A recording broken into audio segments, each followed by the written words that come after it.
Bonsoir chers amis.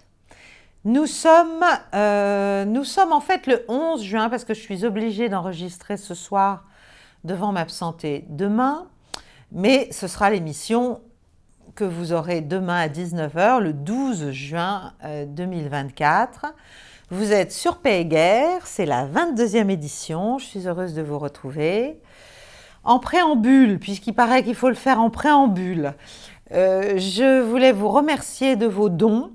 Encore une fois, je n'ai pas trouvé le temps, mais je vais le faire, de vous remercier chacun pour vos dons, petits ou grands d'ailleurs, parce qu'ils sont tous importants.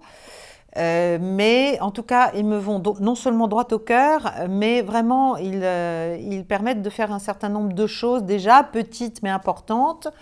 Voilà, nous avons commencé un deuxième type de format, certains d'entre vous l'ont peut-être vu, c'était dimanche dernier le premier direct de Paix et Guerre, et il y en aura d'autres, il y en aura sans doute un à la fin du mois, je ne peux pas le faire d'ici là, mais je le ferai sans doute le 30, voilà, mais je vous l'annoncerai plus formellement quand j'en serai certaine.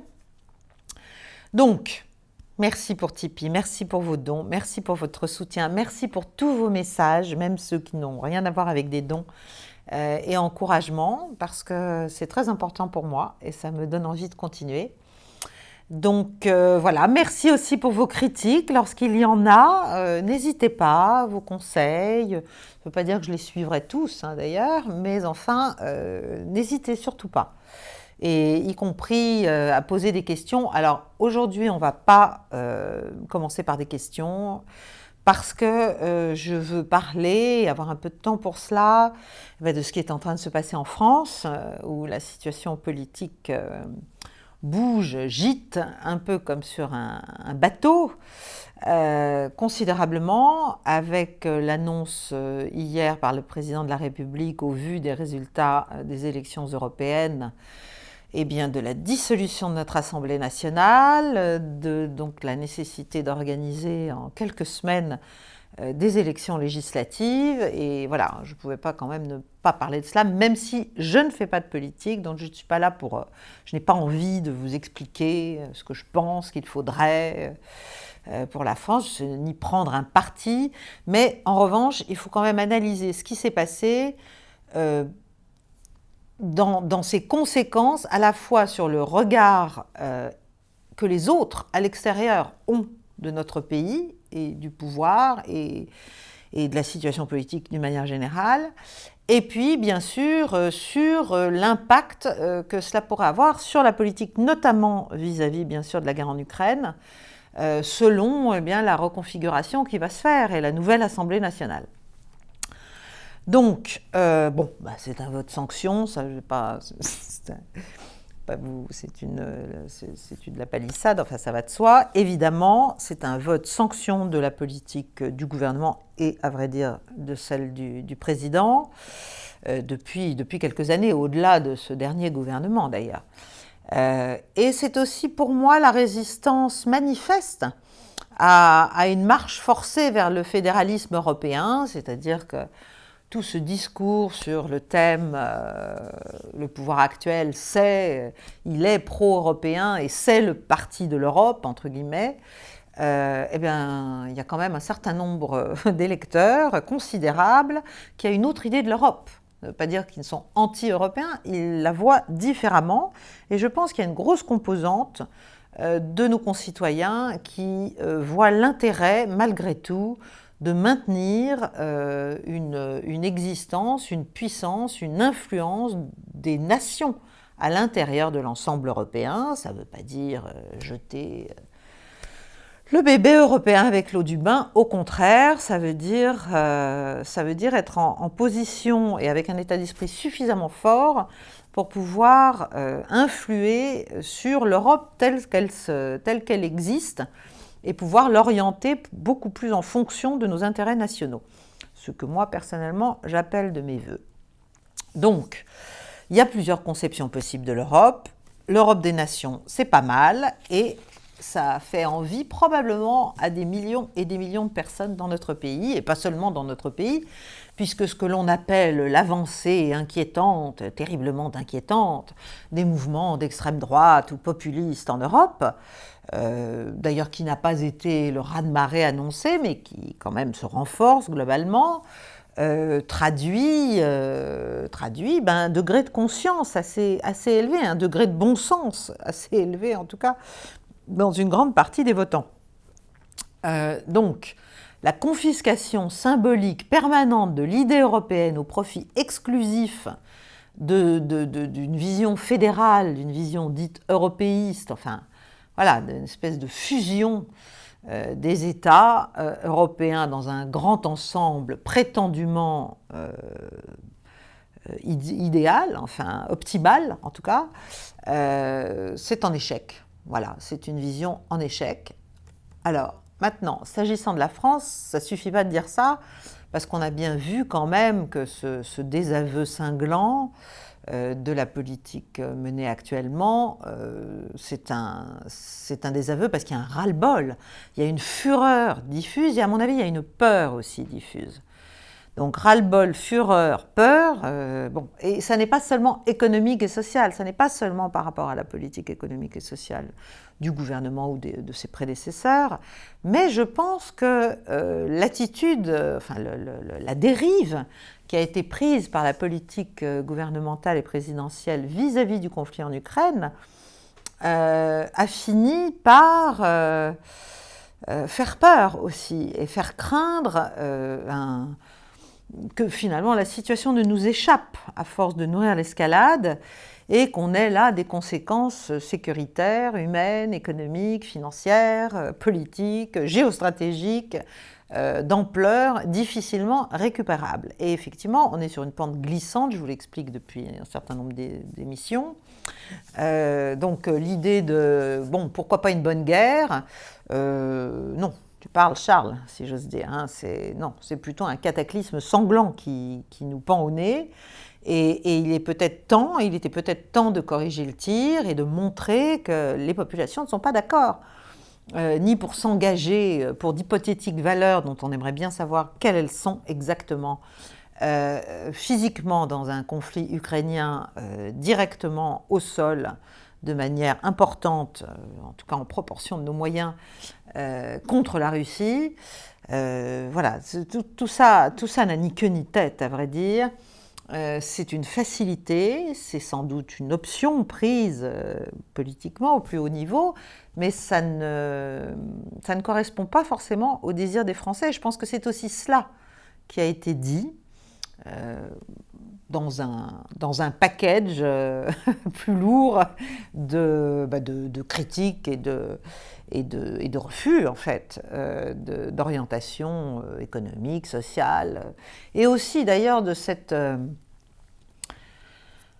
pratique de la politique comme spectacle et comme pure communication de plus en plus décorrélée du réel, non seulement international, on le verra, mais même du réel français. Du réel, de la situation dans laquelle vit une grande partie de nos concitoyens. Et je ne parle pas là que des gens extrêmement modestes, je parle aussi de tout un ensemble, une grosse partie des classes moyennes françaises qui vivent pas de mieux en mieux, c'est clair, voilà, pour le dire à l'envers, depuis quelques années et qui commencent à en avoir juste assez qu'on fasse semblant de considérer que tout va très très bien, que nos ministres font un travail extraordinaire dans tout domaine, qu'il n'y a vraiment rien à se reprocher ou alors très très à la marge et que voilà, notre économie a été sauvée par les mesures et les décisions prises par notre éminent ministre de l'économie et des finances, etc., etc. Donc, je pense que là, il y a ce vote, c'est une demande de retour au réel, en fait. C'est une demande de retour au réel. Alors, est-ce que dire cela, et notamment vis-à-vis de l'attitude ou de ce que peuvent probablement penser et craindre une partie des Français vis-à-vis de la guerre en Ukraine, est-ce que ça, c'est relayer de la propagande russe ? Encore une fois, non. C'est basique, c'est l'observation du réel. ça n'est pas parce qu'on observe une situation et qu'elle nous est défavorable ou qu'elle nous met en porte-à-faux avec nos propres décisions que c'est de la propagande russe ou de l'ingérence russe ou je ne sais quoi. Vous voyez, ça suffit, il faut commencer par revenir aux faits. Donc, le président de la République a pris une décision grave, importante, dont on mesure encore mal les conséquences, parce que là, ça y est, les manœuvres politiques et politiciennes ont commencé un peu dans tous les sens. Donc là, moi, je suis incapable de faire un pronostic. Je pense que le président de la République a eu une prise de décision tactique, très tactique, pas gaulienne. Certains ont dit c'est une posture gaulienne. Il fait un retour au peuple, il demande au peuple son avis, etc. etc. Non, je pense que c'est surtout rusé, c'est surtout habile, parce que d'abord, ça escamote complètement l'autocritique, peut-être souhaitable, sur justement le projet européen et le verdict des urnes. Voilà. Deuxièmement, bon, on prend les habits de la grande démocratie qui redonne la parole au peuple et qui met le peuple surtout face à ses responsabilités. C'est-à-dire, vous voulez essayer le Rassemblement national, go. Tant pis pour vous, on va voir ce qu'on va voir. Bon, ça, je pense que c'est un pari extrêmement risqué. Je ne suis pas certaine que ce soit le sien, d'ailleurs. Je pense qu'il s'agit surtout de rester maître des horloges au moment où on commençait à parler, tant le ras-le-bol est fort, de choses très graves, de destitution, voilà.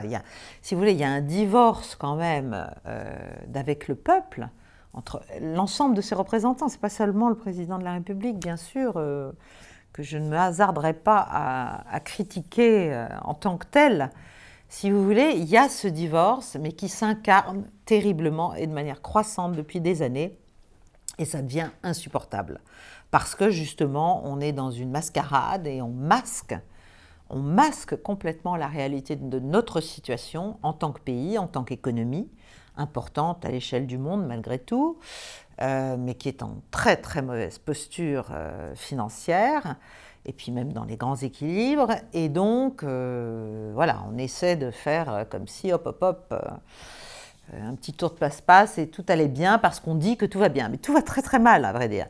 Donc, moi, ce qui me frappe, c'est qu'en fait, on a affaire à des élites, et pas seulement, encore une fois, dans la majorité, enfin la majorité relative du pouvoir en place, mais d'une manière générale, dans l'appareil représentatif français, on a l'impression, et je ne parle même pas de la technostructure et de la partie haute de la technostructure, qui met en œuvre les politiques gouvernementales et présidentielles, on a l'impression que cette partie-là de la population vit un peu dans une sorte de métaverse. Il y a une totale décorrélation. Non seulement on est décorrélé, la France, par rapport au reste du monde, on ne peut pas voir ce qui se passe vraiment, mais même en France, il y a une décorrélation et finalement, on escamote les questions et on dit finalement c'est les Français qui ne comprennent rien, qui sont des ingrats, ça ne va pas, et bien tant pis. Allons, on va voir ce qu'on va voir, ils seront dirigés comme ils le souhaitent par un gouvernement finalement soit à majorité de droite et droite dure, on va dire, et puis ou alors une espèce de grande coalition de gauche qui sera, à mon avis, pas forcément meilleure, loin de là. Mais non, ça ne suffit pas de dire ça. En fait, si ces élites-là représentatives se rétrécissent mentalement, symboliquement, perdent le goût de l'intérêt national, perdent le goût de la responsabilité de leurs actes et de leurs décisions et du fait de devoir en rendre compte, et se rétrécissent sur leurs intérêts propres, singuliers, matériels, professionnels, de carrière, etc., on est dans une fracture qui effectivement va s'alourdir de plus en plus, et on aura beau jeu de dire mais vous faites le jeu de l'extrême droite, Ça ne va pas, mais tout ça n'arrive pas comme ça, là encore, ça ne tombe pas du ciel, le score du Rassemblement national, quelles que soient ses vertus, ses défauts, c'est pas pour rien, c'est un vote vraiment de désamour et surtout de défiance, important, à mon avis. Donc, voilà, la politique, c'est pas simplement communiquer des utopies, essayer de maintenir la barque qui est pleine de brèches et de trous vaguement à l'eau, sur l'eau, ou en tout cas décoper peut-être au fur et à mesure, pour qu'elle ne s'enfonce pas trop, que ça ne se voit pas. Et puis il y a la question des valeurs, et ça je voudrais revenir là-dessus, parce que ça c'est une question à la fois humaine, politique, géopolitique, culturelle. Et c'est à mon avis un de nos gros handicaps, et je parle là de la partie du monde à laquelle la France appartient, à laquelle j'appartiens, partie occidentale et européenne du monde, cette permanente expression de notre supériorité morale et de cette défense des valeurs qui justifierait finalement tout et n'importe quoi, y compris des fausses défenses ou des défenses de valeurs qui n'en sont pas, et c'est le cas en Ukraine, je suis désolée de le redire. Il faudrait quand même s'intéresser à ce qu'est ce régime un jour ou l'autre. Donc, quelles sont nos valeurs et qu'est-ce qu'elles ont d'attirant et de comment dirais-je, de dynamique vis-à-vis du reste du monde aujourd'hui. Moi, je crois que c'est un des grands enjeux. Et évidemment, c'est difficile, c'est douloureux, c'est délicat, il va falloir ouvrir un peu nos œillères, mais il faut qu'on redéfinisse un socle de valeurs qui ne sont pas occidentales en tant que telles, qui seront plus riches, plus larges, et qui seraient à même de rétablir un tout petit peu notre crédit à l'échelle du monde, et même à l'intérieur de notre propre pays. Parce que, vu de l'extérieur, si vous voulez, ces valeurs brandies en permanence que personne n'explicite jamais vraiment, à part la République, l'état de droit, la liberté, l'égalité, la fraternité. Enfin, si vous interrogez la plupart des pays dans le monde, ils vous disent exactement la même chose. Ils n'ont pas besoin de l'avoir mis au frontispice de leur monument. Ils le pensent, ils le croient. Ils croient qu'ils incarnent une forme d'égalité, une forme de respect de la diversité, une forme de fraternité, voilà, une forme de préservation d'un héritage culturel et historique.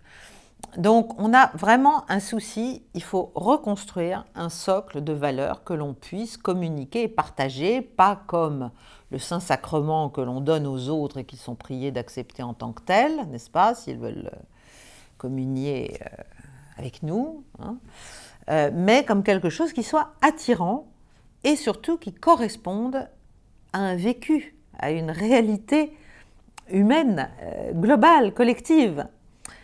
Et donc, évidemment, si on s'attaque à ça, on va devoir quand même nettoyer un petit peu tous les doubles standards que nous diffusons aimablement au nom de nos valeurs qu'on appelle aussi des règles et qui finalement se réduisent souvent à des intérêts et qui font que non seulement on ne nous croit plus, mais on nous subit de plus en plus difficilement et on a de moins en moins envie de dépendre de nous, d'une manière ou d'une autre, ou même de s'allier avec nous. Donc, vu de l'extérieur, maintenant, évidemment, ce scrutin européen et, en l'espèce, en France.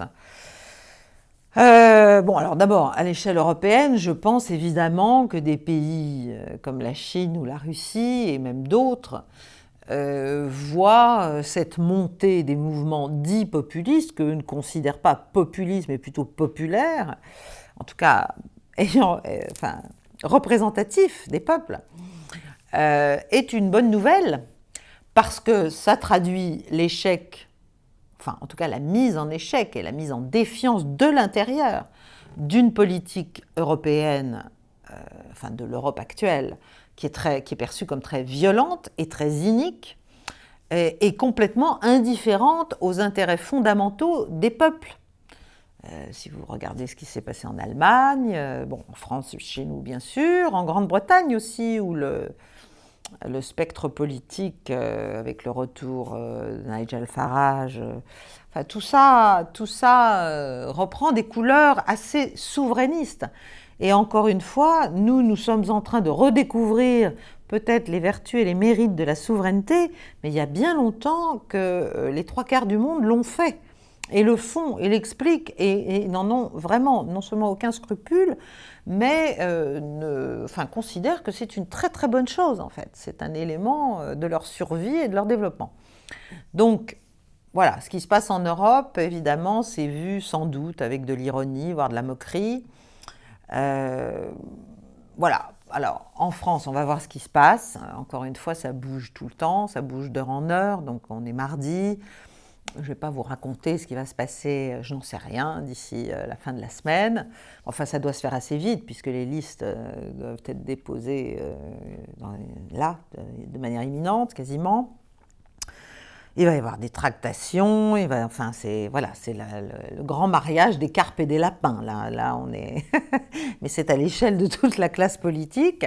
Je pense que le président de la République cherche en fait par cette dissolution à neutraliser considérablement et peut-être à remettre au pas dans des coalitions compliquées finalement un certain nombre de partis pour reprendre le contrôle, pour rester donc le maître des horloges, et il le reste, il a dit qu'il n'avait pas l'intention d'ailleurs de démissionner, et pour déplacer la responsabilité des politiques qui ont été menées jusqu'ici sur une coalition qui serait amenée, par exemple, à gouverner avec lui en cohabitation. Voilà, donc il s'agit un peu de gagner du temps. Alors évidemment, il y a les scénarios du pire, c'est qu'il y a un vide institutionnel, là, au moment où l'actuelle Assemblée nationale sort, et l'autre n'est pas encore en place, évidemment, c'est un trou.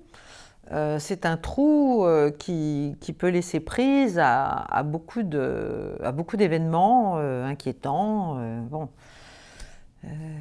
Espérons qu'il ne se passera rien de dramatique dans le pays, espérons qu'il n'y aura pas d'attentat, espérons qu'il n'y aura pas... Voilà.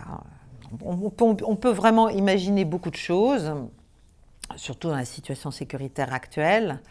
Et je pense qu'à l'Élysée, on imagine effectivement beaucoup de scénarios. Ce qui est clair, c'est que ce ne sont pas les néoconservateurs à la française, ceux qu'on a chez nous, ils sont nombreux, et encore moins les néoconservateurs américains et l'atlantisme belliciste de l'Amérique, qui quand même demeure, et qui vont nous sauver. Donc, au contraire, ils vont nous sacrifier sur l'autel de l'aggravation de l'affrontement en Ukraine contre la Russie, à leur place, pour leur compte, à nos dépens, hein, non seulement de la France, qui veut être la première, la meilleure élève, mais de toute l'Europe.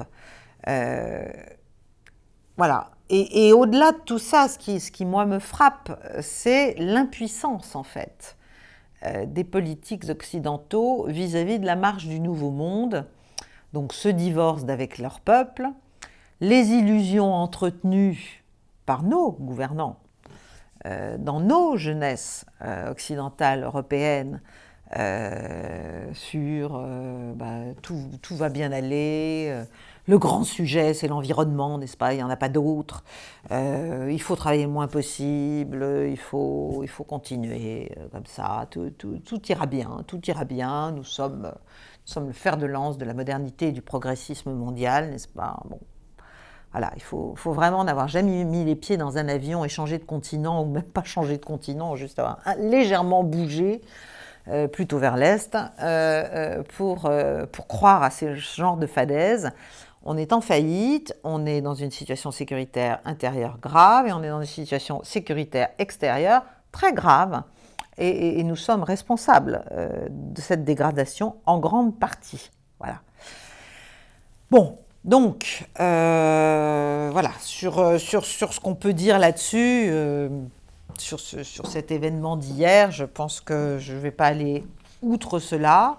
J'espère que tout va bien se passer. J'espère qu'il va se trouver une majorité pour pouvoir gouverner en cohabitation avec le président de la République. Et j'espère aussi que cela va avoir peut-être un impact de raison, si vous voulez, de sagesse et peut-être de modération dans notre attitude vis-à-vis du conflit. Parce que c'est quand même ça qui est une des urgences les plus graves, c'est de faire rebaisser la tension en Europe, contrairement à ce que racontent tous les va-t-en-guerre, d'arrêter ce soutien forcené, et on peut espérer qu'une cohabitation, peut-être, quelles que soient les prises de position officielles des uns et des autres, ça va quand même pousser à la modération, à l'équilibre, en tout cas à des deals, à des accords, et à la modération de la position française sur l'Ukraine, même si c'est le président de la République qui, naturellement, garde son précaré en cette matière et en use et en abuse, mais éventuellement, en tout cas en fonction de sa vision des choses. Mais moi, j'espère beaucoup que ça va avoir un impact globalement. Ça paraît paradoxal, mais peut-être qu'on va arriver à réfléchir un tout petit peu plus avant de faire des déclarations intempestives et extrêmement dangereuses vis-à-vis de la Russie. D'ailleurs, parmi les dernières déclarations, la coalition d'instructeurs imaginée par notre président ne fait manifestement pas florès. Les Allemands sont en arrière de la main. Il est un peu devenu le premier de cordée, d'une cordée qui n'a pas envie de dévisser à cause de lui. Voilà, j'espère que petit à petit, tout ça va se calmer. Et puis, on voit aussi, alors je parle du divorce entre les élites et les peuples, bon, ça c'est clair, mais même aux États-Unis, j'ai parlé lors du direct d'un institut qui s'appelle l'Institute for Global Affairs, qui est un institut américain, qui a fait un grand sondage auprès de 3500 personnes à peu près, européens et américains, sur pas mal de conflits en cours, notamment au Moyen-Orient et notamment en Europe, donc l'Ukraine. Et le résultat est très intéressant. Le résultat, c'est que le bon sens est vraiment du côté des citoyens ordinaires. C'est-à-dire que tout le monde a bien compris qu'il faut arriver à l'apaisement, qu'il faut arrêter de mettre la Russie dans un coin et d'espérer qu'elle va sortir extrêmement affaiblie, et qu'il faut même ne pas rêver pour l'Ukraine de reconquérir les territoires qu'elle a déjà perdus au cours de cette guerre, de cette opération militaire spéciale. Et ça, c'est quand même entre 85 et 95% des Européens et des Américains qui le disent. Donc, si vous voulez, voilà, quand on pose des questions, les gens, en fait, réfléchissent très clairement, très lucidement. Donc, alors, cet institut se propose, je vous invite vraiment à aller voir, l'Institut pour les affaires globales, donc basé à New York. C'est un institut qui se propose de redéfinir les bases d'un nouvel atlanticisme, comme ils appellent ça. En fait, les bases d'une nouvelle influence possible des États-Unis et de leurs alliés européens, donc de nous. Ce qui est quand même une très très bonne idée, parce que l'Occident est en morceaux au plan international par rapport à sa voilure de conviction, n'est-ce pas, vis-à-vis du reste du monde. Ça va très très très mal. Donc c'est pour ça qu'il faut réfléchir aussi à la question des valeurs, il faut reposer les bases d'une nouvelle influence occidentale, mais qui ne sera pas une influence de type hégémonique. C'est évident, ce n'est plus possible, ce n'est même pas souhaitable, et ça ne déclenche finalement que l'agrégation de tous les autres contre nous. Donc c'est quand même pas très intelligent dans l'état actuel des rapports de force, qui ne va pas aller dans notre sens dans les années à venir. Donc voilà, les Américains ont lancé cet institut, ce serait bien qu'on ait le même en France, ou qu'il ait une antenne française. Mais en tout cas, voilà, il y a un degré de conscience élevé des risques et degré de conscience plus élevé chez les peuples occidentaux que chez leurs gouvernants. À part quelques-uns, bien sûr, qui font un peu cavalier seul et que l'on traite de populistes ou d'horribles dirigeants d'extrême droite. Donc ça suffit, l'époque où Hillary Clinton prenait son air le plus méprisant et parlait des électeurs de Donald Trump comme des deplorables, n'est-ce pas? Elle aurait peut-être voulu dire expendables d'ailleurs, mais deplorables, donc des gens vraiment lamentables, quoi, misérables, lamentables, qui ne comprennent rien. Elle se bouchait le nez. Chez nous, c'est la même chose. On bouche le nez. Mon Dieu, mais l'horreur, l'extrême droite. On parle encore d'extrême droite. On pousse des cris d'orfraie. Et en fait, ça vise juste à faire disparaître les aspirations populaires, à voir venir au pouvoir des dirigeants plus responsables, impliqués dans leur protection. Et c'est surtout, c'est un mépris, c'est ça que je ne comprends pas qu'on ne comprenne pas, c'est un mépris ahurissant vis-à-vis des masses d'électeurs qui votent pour ces partis. C'est quand même une vision complètement anachronique de la politique, surtout quand on se prétend une démocratie, un état de droit, voilà, où la liberté d'expression existe et où finalement ces partis font partie de l'arc républicain, ou alors il faut les condamner et les sortir de l'Assemblée nationale, n'est-ce pas? En tout cas, donc, il faut espérer que la cohabitation, quelle qu'en soit la composition finale, va permettre de stabiliser les choses et de rendre plus difficile, voire de tarir, le soutien massif permanent à l'Ukraine, notamment en matière d'armement. On n'aide pas l'Ukraine en l'armant, on prolonge son agonie et on l'enfonce. Voilà ce qu'on fait. Et on prend, nous, des risques complètement disproportionnés en fonction d'une attaque que l'on crée, d'une possibilité d'attaque russe que l'on crée nous-mêmes et que l'on finit par faire advenir, ce qui est quand même vraiment stupide. Donc, voilà, l'Ukraine, il faut revenir là aussi au réel, il faut concevoir qu'on s'est trompé, on a fait de mauvais calculs qui se retournent aujourd'hui contre nous, et moi je veux bien que Volodymyr Zelensky soit considéré comme le nouveau Churchill. Enfin, le nouveau Churchill, là, qui vient de s'offrir un casino à Chypre, un géant, avec probablement une partie de l'argent qu'on lui donne. Si vous voulez, il y a des limites à l'indécence, quoi. Il y a des limites à la malhonnêteté, il y a des limites. Voilà. Et je pense qu'on les a atteintes. Et ça ne fait que discréditer encore nos élites européennes. C'est-à-dire on se tire une balle dans le pied, y compris les élites ou les partis de gouvernement non populistes, non d'extrême droite, non d'extrême gauche, non... voilà. Si on avait à cœur, si ces élites avaient à cœur non des intérêts politiciens, mais ceux de la France, on n'en serait pas là. Et il faut donc arriver à quelque chose. Je pense en fait que ce qui s'est passé hier, c'est une opportunité.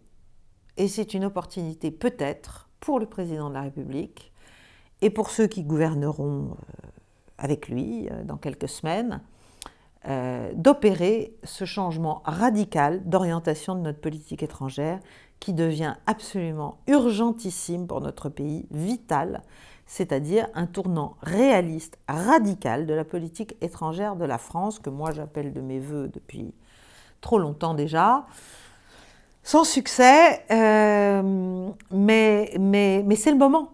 En fait, c'est l'occasion, et c'est même l'occasion de le faire passer. À l'échelle européenne, parce que voilà, il y aura un rapport de force différent, politique interne, etc. Et donc, il faudrait trouver dans ce nouveau gouvernement, en accord bien sûr avec le président, et c'est là que ce sera compliqué si c'est une cohabitation, mais enfin, on peut quand même essayer de trouver un ministre des Affaires étrangères qui est une colonne vertébrale, qui est une vision du monde, qui est une expérience des réalités internationales, qui comprennent qu'il faut une approche constructive, qu'il faut revenir au dialogue, qu'il faut réparer les dégâts, voilà, pas seulement vis-à-vis de la Russie, hein, vis-à-vis de tout, en fait, et vis-à-vis d'un nombre de pays considérable, au Moyen-Orient, en Afrique, naturellement, partout, en Iran, enfin partout. Il faut sortir du grand mensonge sur cette guerre en Ukraine. Il faut voir le monde tel qu'il est, plein de dangers, mais aussi plein d'opportunités. Voilà, tout simplement. Et les opportunités, il est clair que... Alors, elles se situent maintenant vraiment, quand on regarde une carte, à notre est. C'est clair et net. Bon, le nombrilisme a quand même des limites. Et il faut parler un peu de ce qui se passe à l'échelle du monde. Parce que pendant qu'on faisait nos élections européennes, n'est-ce pas, péniblement, il y avait un événement qui est un événement annuel, qui existe depuis des années, je ne sais plus, on est à sa 20e édition, ou quelque chose comme ça, en Russie, qui s'appelle le SPIF, c'est-à-dire le Saint Petersburg International Economic Forum, le Forum international économique de Saint-Pétersbourg, qui est un événement incontournable au plan non seulement commercial, mais aussi politique maintenant, bien sûr dirigé par la Russie. Davos à côté, c'est microscopique. Hein, il faut comprendre, il faut remettre les choses un peu à l'échelle. Et cette année, ça l'était plus encore. Parce que le Forum de Saint-Pétersbourg a connu un succès qui est à la mesure, en fait, de la réhabilitation internationale et diplomatique de la Russie à l'échelle du monde. Là encore, je ne suis pas pro-russe quand je dis ça, j'observe. Et qu'observe-t-on ?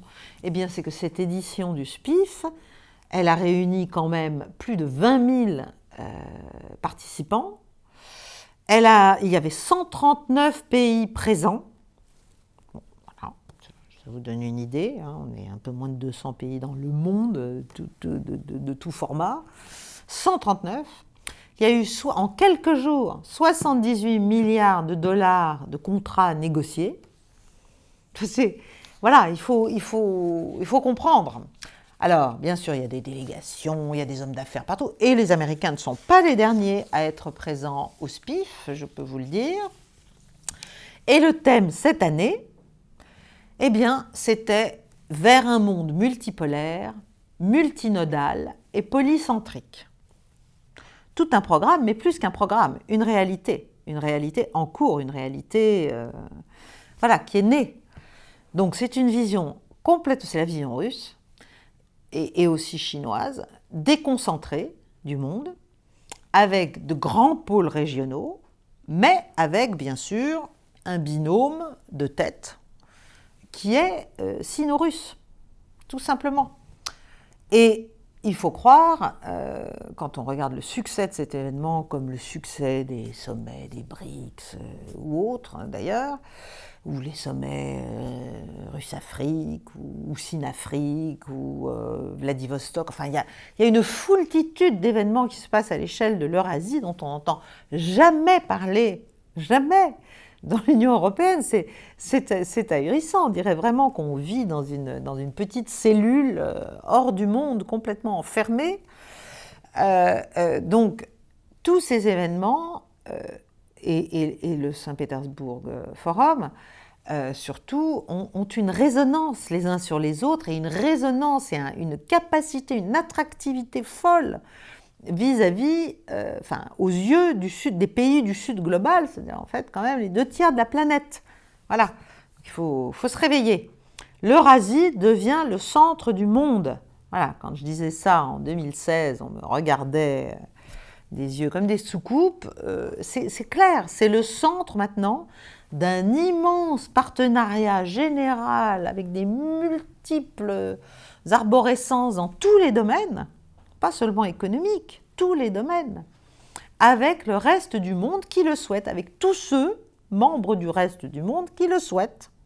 Voilà, donc c'est une sorte d'enceinte qui agrège tout ça, qui crée des liens, qui crée des habitudes, qui crée des intérêts croisés, qui fait des propositions, qui produit de la sécurité, qui permet des collaborations, qui favorise des transferts de technologies, etc., etc., et qui fournit, comme je le dis depuis longtemps, une alternative à notre pratique de l'ordre fondé sur les règles, n'est-ce pas, qui n'est jamais qu'un ordre fondé sur nos règles, que de moins en moins de monde supporte.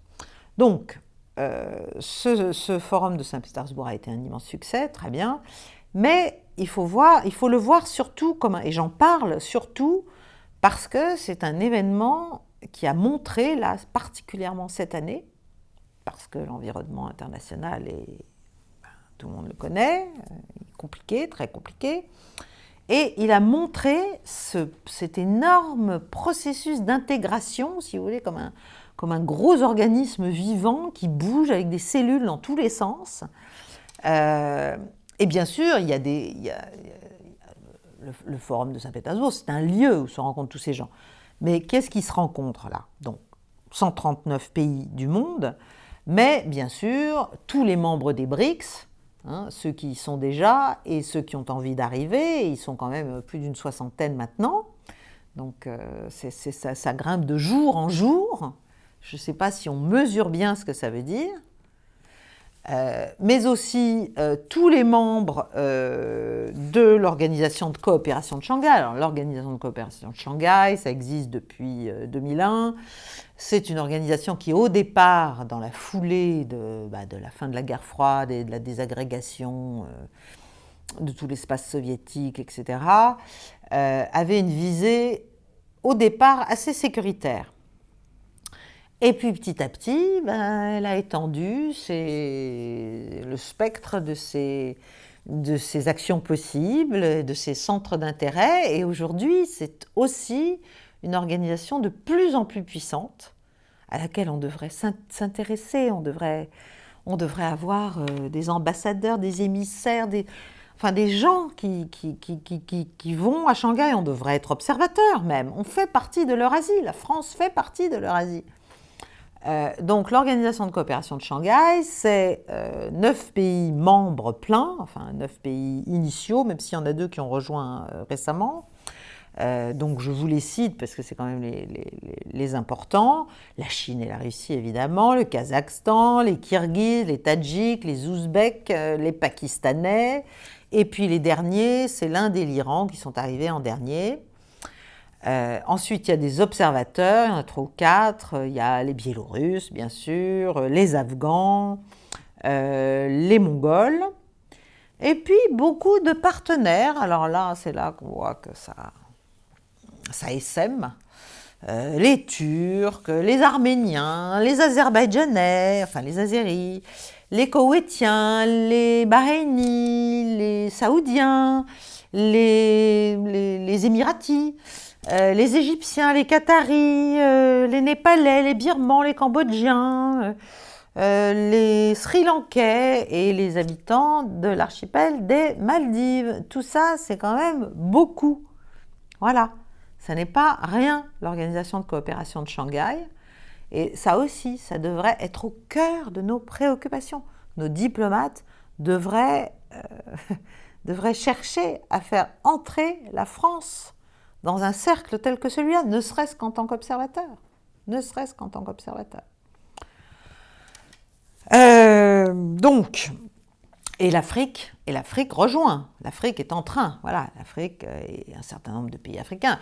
Sergueï Lavrov, le ministre des Affaires étrangères russe, passe sa vie en Afrique. Sa vie en Afrique. Et il y a toute une intégration entre les dynamiques des BRICS, les dynamiques de l'Organisation de coopération de Shanghai, l'Union économique eurasiatique, l'Organisation du traité de sécurité collective.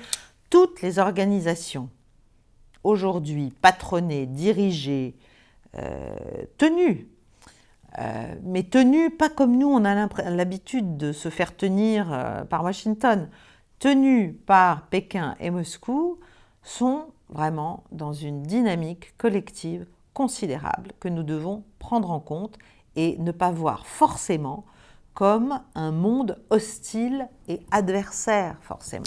C'est totalement contre-productif.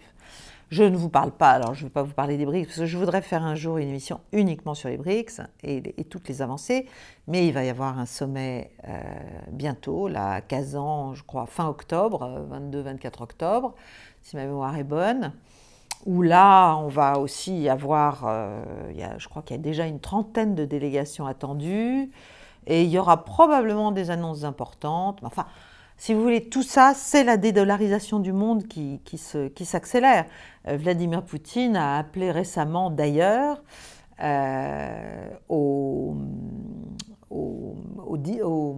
est-ce qu'on appelle ça, au dumping, voilà, au dumping des monnaies qui sont hostiles. Bon, en gros, le dollar et l'euro.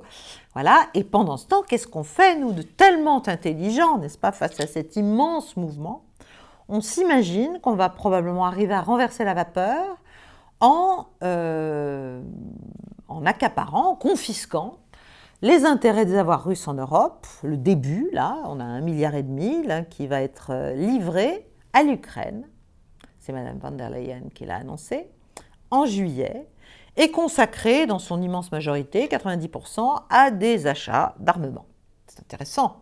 Donc voilà, on fait ça, on sait très bien que la Russie considère ça comme un vol manifeste, et à vrai dire, c'est un vol manifeste.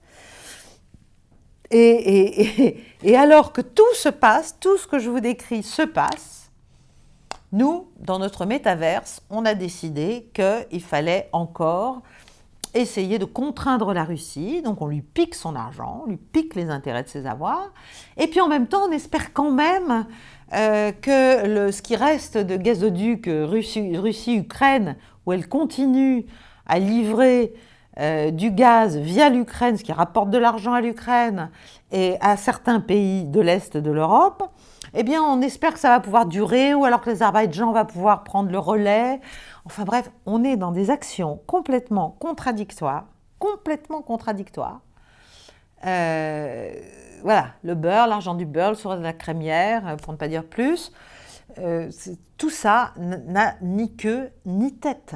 C'est juste nourrir l'hostilité, faire en sorte qu'il soit de moins en moins possible de changer de registre. Je ne vous parle même pas du sommet de la paix, là, dans quelques jours, en Suisse, où là, ça va être le sommet, je ne sais pas, je ne sais pas à quoi ça va servir, il n'y a personne. Voilà, il n'y a personne qui compte, véritablement. Voilà. Et en tout cas, qui peut changer la situation d'une manière ou d'une autre. Bon, donc, voilà où nous en sommes. Et la Russie, elle continue à expliquer quand même un certain nombre de choses. D'abord, le chef du FSB, d'abord militairement sur le théâtre, ça ne s'arrange pas. Ça, voilà. Je n'ai pas le temps de vous faire un point militaire, mais enfin, ça ne s'arrange pas du tout pour les Ukrainiens. Ensuite, le chef du FSB, Alexandre Bortnikov, a annoncé que derrière l'attaque, vous savez, terroriste, sur le centre commercial russe Crocus City Hall, il y avait bien les Ukrainiens. Donc maintenant, ils le savent, l'enquête est terminée, ils en sont certains, ils en ont les preuves, et il y aura donc probablement des représailles, je ne sais pas lesquelles. Certaines ont évidemment déjà eu lieu. Et ensuite, sur les F-16, alors là c'est très intéressant, alors ils ne parlent plus tellement de nos mirages, mais sur les F-16, le président du comité de défense de la Douma, comment il s'appelle? Je ne sais jamais son nom, oui, Kartapolov, a fait une déclaration qui est assez claire et très mesurée. Il a dit, donc, si les F-16, qui ne sont pas seulement donnés par l'Amérique, qui sont aussi donnés par des pays de l'OTAN qui en ont certains et qui vont acheter d'autres avions et qui donc vont, en tout cas on dit, qu'ils allaient pouvoir en livrer, en mettre à la disposition de l'Ukraine certains. Bon, alors là, Kartapolov a dit, si les F-16 ne sont pas utilisés pour attaquer la Russie, s'ils sont juste entreposés sur des bases étrangères pour après éventuellement les donner à l'Ukraine, les équiper, les maintenir en condition et les livrer sur des bases ukrainiennes, alors la Russie ne les ciblera pas. En revanche, s'ils partent de bases étrangères pour attaquer les forces russes, y compris en Ukraine, enfin dans la partie russe de l'Ukraine, alors là, les bases en question, donc les bases étrangères en l'espèce, et les avions eux-mêmes deviendront des cibles légitimes pour les forces armées russes. Donc c'est clair, c'est clair. Voilà. Qu'est-ce qu'on veut? On veut une guerre mondiale et nous, la petite Europe, on va être l'échelon avancé d'une grande alliance atlantique qui un jour peut-être sera en état de se confronter à la Russie, d'affronter la Russie. Bon, en tout cas, cette déclaration de Moscou, moi, je la vois comme une déclaration assez tempérée et en même temps un avertissement assez clair. Voilà, on ne veut pas l'escalade, mais enfin, si vous continuez à faire des déclarations comme celle de Biden récemment, il va falloir qu'on en tire les conséquences, quoi. C'est quand même pas compliqué à comprendre. En parallèle, bien sûr, on essaye, et notamment les responsables, enfin les États-Unis, et donc activant les responsables du commandement des forces américaines dans le Pacifique, essaient d'expliquer qu'ils vont mettre en place un ensemble faramineux, enfin énorme, de petits bateaux sans pilote dans le détroit de Taïwan pour empêcher la Chine de récupérer l'île par la force. C'est-à-dire, si elle le faisait, elle se heurterait à ça. Voilà.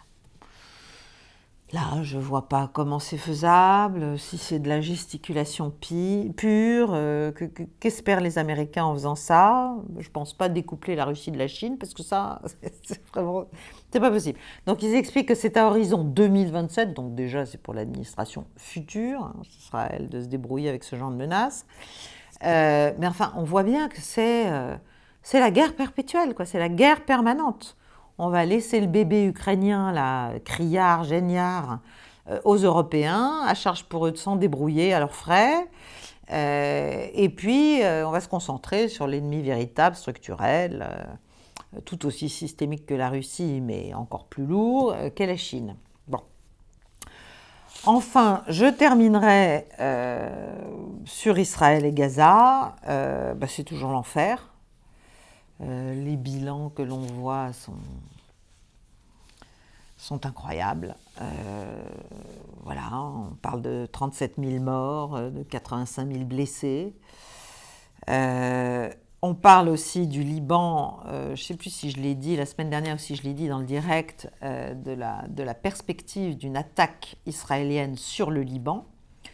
Et le Hezbollah, par la voix de son chef adjoint, a été très clair en disant que si Israël se hasardait à attaquer le Liban, il y aurait de fortes surprises et je ne suis pas dans le secret évidemment des états-majors israéliens, ni encore moins évidemment du Hezbollah, mais je pense qu'il ne faut vraiment pas sous-estimer, c'est-à-dire que ce serait vraiment une logique de conflagration régionale si Israël faisait cela, parce que le Hezbollah ne laissera pas faire. Le Hezbollah, encore une fois, ce n'est pas le Hamas. Donc il faut faire attention. Le crédit d'Israël continue à chuter à l'échelle internationale et même à l'échelle américaine, comme je l'ai déjà expliqué aussi. Donc l'isolement est de plus en plus lourd. Benny Gantz, ministre israélien et opposant à Netanyahou, a quitté la coalition au pouvoir, toujours sur la même question, c'est-à-dire, mais quelle est la stratégie? Où vas-tu, Bibi? Voilà. Et donc, il considère qu'on ne sait pas où on va, c'est beaucoup trop dangereux, Israël n'a pas forcément les moyens de tenir une guerre d'usure, et c'est ce que lui promet le Hezbollah. Alors, au plan des bonnes nouvelles, il y a eu 4 otages israéliens récupérés, mais quand même au prix de 300 morts et de 700 blessés palestiniens. Donc, c'est des victoires à la Pyrrhus. La famine, ça continue. Et en plus, le port mobile, enfin le port mobile, monté par les Américains sur la côte de Gaza, qui était soi-disant destiné à l'aide humanitaire, sert en fait aux forces israéliennes, en partie. Donc, si vous voulez, il y a eu un projet de résolution à l'initiative, je crois, du Brésil et qui demandait l'annulation des ordres israéliens d'évacuation des populations palestiniennes vers le sud. Et les États-Unis ont mis leur veto, les Britanniques et les Russes se sont abstenus au Conseil de sécurité. La grande question, c'est toujours, le Hamas veut un cessez-le-feu total et Israël ne veut pas se lier les mains et veut pouvoir continuer ses opérations. Donc on est dans une espèce de lutte contre la montre politique interne en fait. Jusqu'à quel point ça va devenir contre-productif en interne, vraiment politiquement, pour Benjamin Netanyahou, de poursuivre et de ne pas chercher à faire quand même une forme d'accord avec le Hamas pour récupérer les otages, pour arrêter ce bain de sang.